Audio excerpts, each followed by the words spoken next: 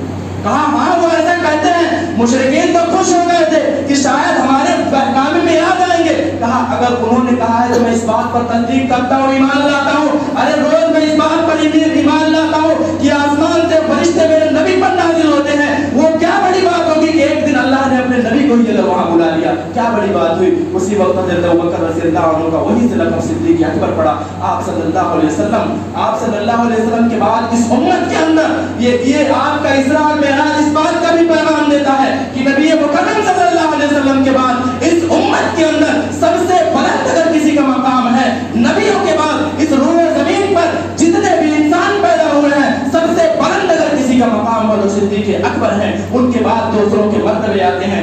آپ کو اور مجھ کو اور سارے لوگوں کو اس بات پر بھی ایمان لانا پڑے گا کہ رسول اکرم صلی اللہ علیہ وسلم کے بعد اس امت کے اندر سب سے بلند مقام حضرت ابوبکر صدیق رضی اللہ عنہ کا ہے. محترم حاضرین جمعہ, رسول اکرم صلی اللہ علیہ وسلم جب معراج پر اللہ رب العالمین کے پاس گئے, اس معاملے میں بھی بہت سارے اختلاف ہیں. لوگوں نے بہت سارے عقائد کر لیے ہیں کہ عرش پر اللہ رب العالمین کا اپنی آنکھوں سے نبی مکرم صلی اللہ علیہ وسلم نے دیدار کیا. آپ اٹھائیے صحیح بخاری, کہیں اور باہر کی روایت نہیں. نبی کریم صلی اللہ علیہ وسلم کی پیاری بیوی میری اور آپ کی اور تمام مومنوں کی ماں ام المومنین عائشہ صدیقہ رضی اللہ عنہا بیان کرتی ہیں کہ من زعم ان محمدًا رأى ربه فقد آدم. جو آدمی اس بات کا گمان کرتا ہے, جو آدمی اس بات کو اپنی زبان سے کہتا ہے, جس شخص کا یہ عقیدہ ہے کہ نبی مکرم صلی اللہ علیہ وسلم نے اللہ کو اپنی آنکھوں سے دیکھا, وہ آدمی بہتان باندھتا ہے, وہ آدمی جھوٹا ہے. ہاں یہ بات ضرور ہے کہ آپ نے حضرت جبریل کو اپنی اصلی آنکھوں سے اصلی روپ میں اس وقت آپ صلی اللہ علیہ وسلم نے دیدار کیا تھا. لہذا پتہ یہ چلا کہ نبی مکرم صلی اللہ علیہ وسلم نے اللہ رب العالمین کا دیدار نہیں کیا. یہ حدیث کسی عام کتاب کے نہیں بلکہ صحیح بخاری میں یہ چیز موجود ہے جس کی صحت پر, جس کے صحیح ہونے پر پوری امت کا اتفاق ہے. آپ صلی اللہ علیہ وسلم کے صحابہ ہیں, آپ صلی اللہ علیہ وسلم کے کئی صحابہ نے اس بات کا سوال کیا کہ پیغمبر صلی اللہ علیہ وسلم کیا اللہ کو آپ نے دیکھا ہے؟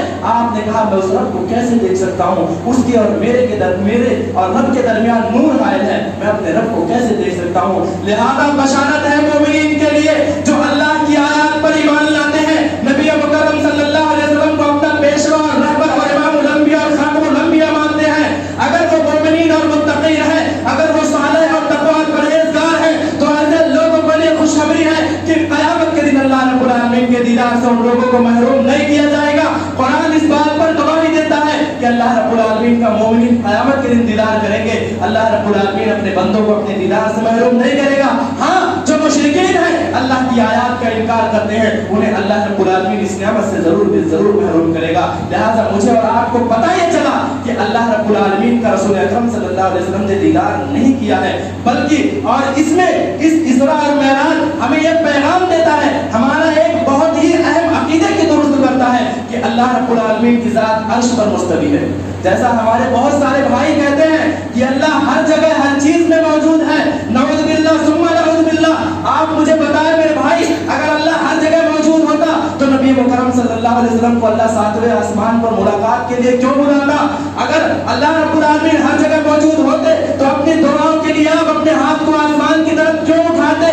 اگر اللہ ہر جگہ موجود ہوتے تو نبی کریم صلی اللہ علیہ وسلم کی حدیث میں یہ بات کیوں موجود ہے کہ ہر پیر اور جمعرات کے دن بندوں کے اعمال اوپر اٹھائے جاتے ہیں؟ پتہ چلا کہ اللہ کی ذات عرش پر مستوی ہے. اور قرآن کریم کی ایک نہیں, دو نہیں, 7 آیتیں اس بات پر گواہی دیتی ہیں کہ اللہ رب العالمین کی ذات عرش پر مستوی ہے. لیکن اللہ نے اپنے علم کے ذریعے ساری مخلوقات کا احاطہ کر رکھا ہے. اس بات کی شہادت قرآن دیتی ہے. قرآن کے اندر اس بات کی گواہی موجود ہے کہ اللہ عرش پر مستوی ہے, اور اسی طرح سے اللہ نے اپنے مخلوقات کا احاطہ اپنے علم کی بنیاد پر کر رکھا ہے. لہذا یہ اسراء اور معراج ہمیں یہ بھی پیغام دیتی ہے کہ اپنے عقیدوں کو درست کریں.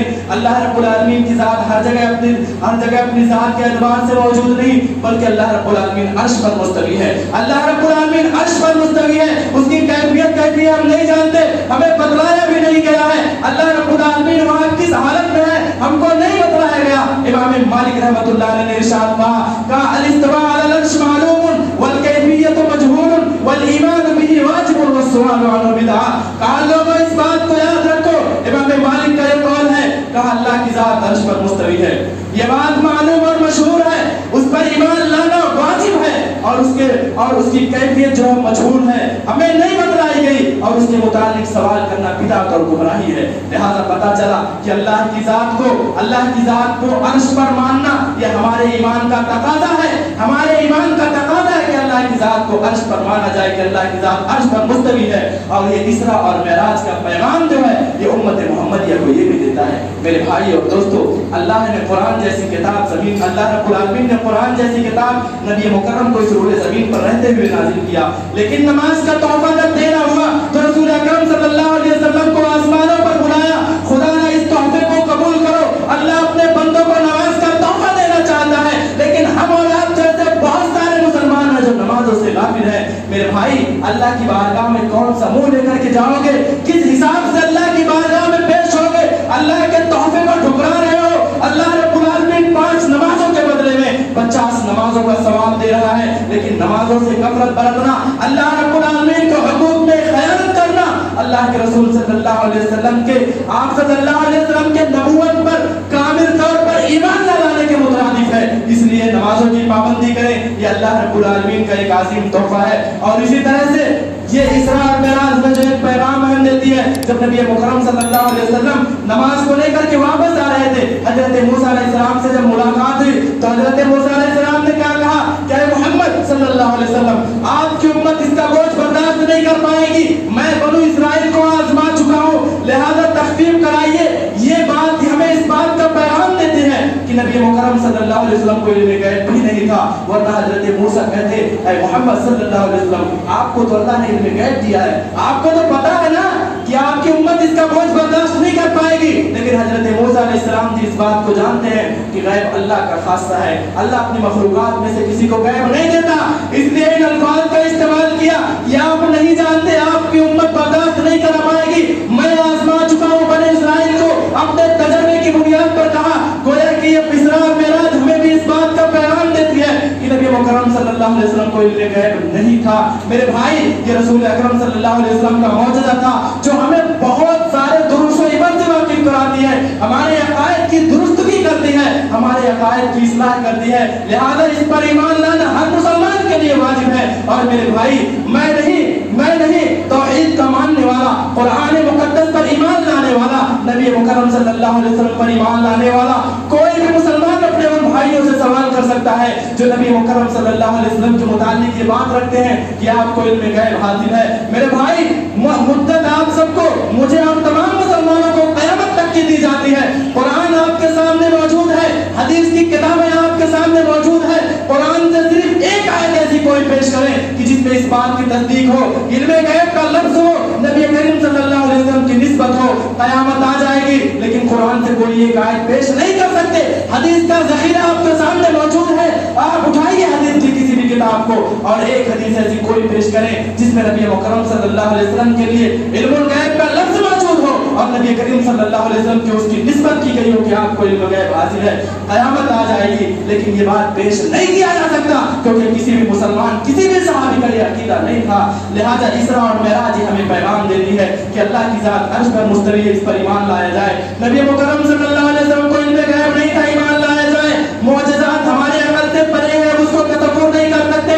شریعت کی ہر بات کو اپنے میزان پر، اپنے عقل پر نہ تولا جائے، اس پر ایمان لایا جائے۔ اللہ کے رسول صلی اللہ علیہ وسلم بشر ہیں، لیکن آپ صلی اللہ علیہ وسلم کا مقام سب سے بلند ہے۔ اگر آپ کو نور آپ مانیں گے میرے بھائی، ابراہیم حضرت جبریل علیہ السلام نوروں کے سردار ہیں، ملائکہ کے سردار ہیں، جہاں ان کے منزل کی ابتدا ختم ہوتی ہے۔